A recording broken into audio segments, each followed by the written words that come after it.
નમસ્કાર દર્શક મિત્રો, બ્રેકિંગ ન્યૂઝમાં આપનું હાર્દિક સ્વાગત છે। આપ જોઈ રહ્યા છો ગુજરાત ન્યૂઝ 24। પાટણમાં 12મા આંતરરાષ્ટ્રીય યોગ દિવસની જિલ્લા કક્ષાએ ઉજવણી કરાઈ। 12મા આંતરરાષ્ટ્રીય યોગ દિવસ નિમિત્તે પાટણ ખાતે પીકે કોટાવાલા આર્ટ્સ કોલેજ ખાતે જિલ્લા કક્ષાના કાર્યક્રમનું આયોજન કરવામાં આવ્યું હતું। કાર્યક્રમમાં ગુજરાત સરકારના પ્રભારી મંત્રી સ્વરૂપજી ઠાકોરના અધ્યક્ષસ્થાને મોટી સંખ્યામાં નાગરિકો, અધિકારીઓ, કર્મચારીઓ અને યોગપ્રેમીઓ યોગ દિવસની ઉજવણીમાં સહભાગી બન્યા હતા। આ પ્રસંગે પ્રભારી મંત્રી સ્વરૂપજી ઠાકોરે જણાવ્યું હતું કે યોગ માત્ર શારીરિક તંદુરસ્તી સાથે જોડાયેલ પ્રવૃત્તિ નથી પરંતુ જીવનના સમગ્ર દર્શન સાથે સંકળાયેલ એક જીવન પદ્ધતિ છે। યોગ માત્ર આસનોનો સમૂહ કે એક દિવસનો કાર્યક્રમ નહીં, પરંતુ શરીર, મન અને ચેતનાને એક સૂત્રમાં બાંધવાની પ્રક્રિયા છે। યોગ વ્યક્તિને સંતુલિત, સ્વસ્થ અને સકારાત્મક જીવન જીવવાની પ્રેરણા આપે છે। આ વર્ષનો આંતરરાષ્ટ્રીય યોગ દિવસ વિશેષ મહત્વ ધરાવે છે, કારણ કે સમગ્ર વિશ્વ આજે 12મો આંતરરાષ્ટ્રીય યોગ દિવસ ઉજવી રહ્યું છે અને સાથે જ વડાપ્રધાન નરેન્દ્ર મોદીના સેવા, સુશાસન અને જનકલ્યાણના 12 વર્ષ પણ પૂર્ણ થઈ રહ્યા છે। વિશ્વના કરોડો લોકો આજે યોગના માધ્યમથી ભારતની પ્રાચીન જ્ઞાન પરંપરા સાથે જોડાઈ રહ્યા છે। એક સમય એવો હતો કે જ્યારે યોગ માત્ર ભારતના આશ્રમો અને ગુરુ શિષ્યની પરંપરા સુધી મર્યાદિત માનવામાં આવતો હતો, પરંતુ આજે યોગ સમગ્ર વિશ્વમાં સ્વાસ્થ્ય અને સુખાકારીનું પ્રતીક બની ગયો છે।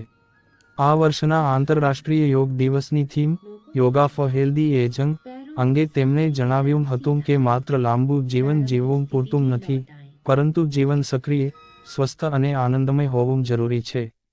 આજની ઝડપી જીવનશૈલી, માનસિક તણાવ, અનિયમિત દિનચર્યા અને ઘટતી શારીરિક પ્રવૃત્તિઓના પડકારો સામે યોગ અસરકારક ઉપાય પૂરું પાડે છે। યોગ વ્યક્તિને શારીરિક સ્ફૂર્તિ, માનસિક સ્થિરતા અને આત્મવિશ્વાસ પ્રદાન કરે છે। આ કાર્યક્રમમાં સાંસદ ભરતસિંહ ડાભી, જિલ્લા કલેક્ટર પ્રશાંત જિલોવા, નગરપાલિકા પ્રમુખ ચંદ્રિકાબેન રાવળ, જિલ્લા વિકાસ અધિકારી CL પટેલ, જિલ્લા પોલીસ અધિક્ષક VK નાઈ સહિત વિવિધ વિભાગોના અધિકારીઓ, કર્મચારીઓ અને મોટી સંખ્યામાં નાગરિકો ઉપસ્થિત રહ્યા હતા।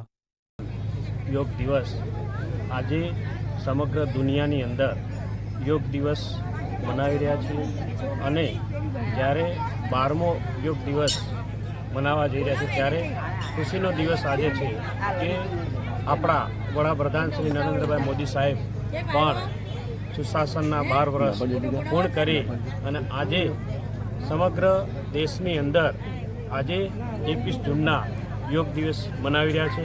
એ જ રીતે આજે પાટણ જિલ્લાની અંદર પણ અમે સૌ સાથે મળી અને યોગ દિવસ મનાવ્યો છે। યોગ એ શરીર માટે અને જીવનમાં એક સ્ફૂર્તિ લાવવા માટે યોગ જરૂરી છે। હું આ મીડિયાના માધ્યમથી સૌને કહેવા માગું છું કે આપણે રોજ 1 કલાક યોગમાં નીકાળીએ। યોગ કરવાથી માનવની સ્ફૂર્તિ તમામ લોકો યોગ કરી શકે, નાના હોય કે મોટા હોય, તમામ લોકોને આહ્વાન કરું છું કે યોગ જરૂર કરો। યોગથી ઘણી બધી શરીરની અંદર જે દુઃખો આમંત્રણ આપી રહ્યા છે, યોગ દ્વારા એ નાબૂદ થાય છે અને યોગ એક શરીરને શક્તિ આપે છે, મનને શાંતિ આપે છે। એટલે જે નરેન્દ્રભાઈ મોદી સાહેબે જે આ યોગનું જે નિર્માણ કર્યું છે અને યોગ દિવસ આજે 21 જૂનના મનાવી રહ્યા છે ત્યારે સમગ્ર દેશની અંદર આજે યોગ મનાવી રહ્યા છે। તો સૌને શુભેચ્છાઓ પાઠવું છું કે આ યોગ દિવસ નિમિત્તે સૌ સાથે જોડી અને કાયમી આ યોગનું નિર્માણ રાખે એવી સૌને વિનંતી કરું છું।